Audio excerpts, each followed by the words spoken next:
जाति प्रथा का विनाश यानी annihilation of caste Bharat Ratna Babasaheb doctor Bhimrao Ambedkar द्वारा लिखे गए उनकी श्रेष्ठतम एवं प्रसिद्ध ग्रंथों में से एक है।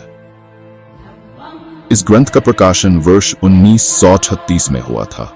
इस ग्रंथ में तत्कालीन जाति व्यवस्था का घोर विरोध किया गया एवं उस समय के धार्मिक नेताओं का भी विरोध किया गया है। ये ग्रंथ एक ऐसे भाषण का रूप है जिसे बाबा साहेब को सार्वजनिक रूप से पढ़ने का मौका नहीं मिला था। ये भाषण लाहौर के एक हिंदू संगठन जिसका नाम जात पात तोड़क मंडल था की ओर से उनके वार्षिक अधिवेशन में बोलने के लिए लिखा गया था। दोस्तों, पिछली वीडियो में हमने बाबा साहब द्वारा कुछ उदाहरणों से जात पात तोड़क मंडल को यह समझाया कि किस प्रकार उच्च समझे जाने वाली जातियां निम्न समझे जाने वाली जातियों का सामूहिक रूप से खुले आम उत्पीड़न करती है। इसी कड़ी में प्रस्तुत है अगला यानी 14वां भाग। मुझे आश्चर्य नहीं होगा यदि आप में से कुछ लोग जाति द्वारा उत्पन्न दुखद प्रभावों की इस उबाऊ कथा को सुनकर थक चुके हों। इसमें कुछ भी नया नहीं है, इसलिए मैं जाति की समस्या के रचनात्मक पक्ष की ओर आना चाहता हूं। यदि आप जाति नहीं चाहते हैं तो आपका आदर्श समाज क्या होगा, ये सवाल आपसे जरूर पूछा जाएगा। अगर मुझसे पूछा जाए तो मेरा आदर्श समाज स्वतंत्रता, समानता और बंधुत्व पर आधारित होगा। और हो क्यों नहीं, बंधुत्व यानी भाईचारे पर क्या आपत्ति हो सकती है। आदर्श समाज गतिशील होना चाहिए जिसमें एक भाग में होने वाले परिवर्तन को अन्य भागों तक पहुंचाने के लिए कई माध्यम होने चाहिए। आदर्श समाज में विभिन्न रुचियां साझा और संप्रेषित होनी चाहिए। इसके साथ ही समाज में अन्य प्रकार के संघों के साथ स्वतंत्र और विविध संपर्क के बिंदु भी होने चाहिए। दूसरे शब्दों में वहां सामाजिक एंडोस्मोसिस होनी चाहिए। यही बंधुत्व है जो लोकतंत्र का ही दूसरा नाम है। लोकतंत्र केवल सरकार का एक रूप नहीं है, ये मुख्य रूप से साझा जीवन जीने का एक तरीका है, एक साझा अनुभव है। यह अनिवार्य रूप से साथी मनुष्यों के प्रति सम्मान और श्रद्धा का दृष्टिकोण होना चाहिए। क्या स्वतंत्रता पर कोई आपत्ति है? शायद ही कोई हो। जीवन, अंग और संपत्ति की सुरक्षा के अधिकार की स्वतंत्रता पर तो आपत्ति नहीं की जाती, लेकिन पेशे की स्वतंत्रता पर आपत्ति करना वास्तव में गुलामी को बनाए रखने जैसा है। क्यों न स्वतंत्रता को किसी भी व्यक्ति की क्षमताओं के प्रभावी और सक्षम उपयोग से लाभान्वित होने दिया जाए। जाति व्यवस्था के समर्थक जीवन, अंग भंग और संपत्ति के अधिकार के रूप में स्वतंत्रता को स्वीकार कर सकते हैं, लेकिन वे उस स्वतंत्रता को स्वीकार करने में संकोच करेंगे जो किसी के पेशे को चुनने का अधिकार देती है। इस प्रकार की स्वतंत्रता का विरोध करना दास्ता को कायम रखना है। दास्ता केवल एक कानूनी रूप से मान्यता प्राप्त दास्ता नहीं है, ये एक ऐसी सामाजिक अवस्था है जहां कुछ लोगों को दूसरों द्वारा लगाए गए उद्देश्यों को स्वीकार करने के लिए मजबूर किया जाता है जो उनके आचरण को नियंत्रित करते हैं।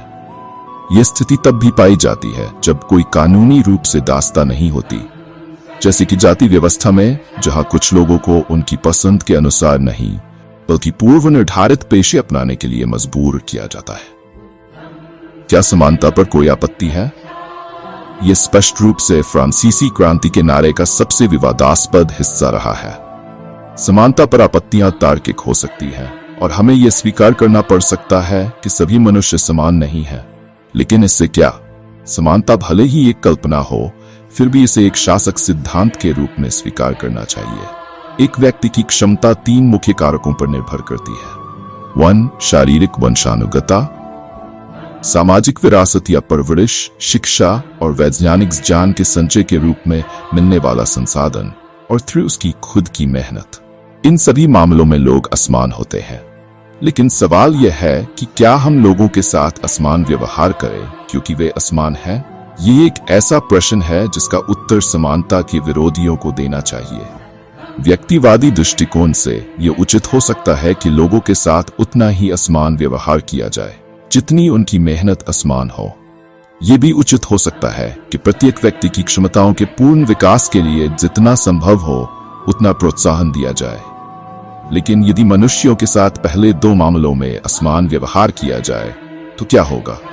यह स्पष्ट है कि जिन व्यक्तियों के पक्ष में जन्म, शिक्षा, पारिवारिक नाम, व्यावसायिक संबंध और विरासत में मिली संपत्ति होगी, उन्हें दौड़ में चुना जाएगा। लेकिन ऐसे हालातों में चयन सक्षम व्यक्तियों का नहीं होगा, बल्कि विशेषाधिकार प्राप्त लोगों का होगा।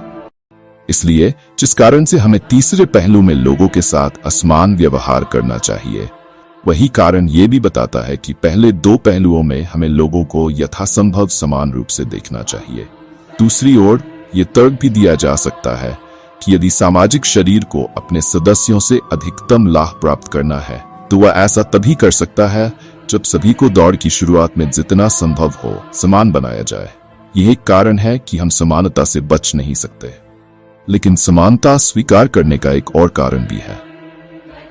एक राजनेता विशाल संख्या में लोगों के साथ व्यवहार करता है। उसके पास न तो इतना समय होता है और न ही इतनी जानकारी कि वह बारीक अंतर समझ सके और प्रत्येक व्यक्ति के साथ उसकी आवश्यकता या क्षमता के अनुसार न्याय कर सके। हालांकि मनुष्यों के साथ न्यायपूर्ण व्यवहार कितना भी वांछनीय या तर्कसंगत क्यों न हो, मानवता को वर्गीकरण और श्रेणीकरण में बांटना संभव नहीं है।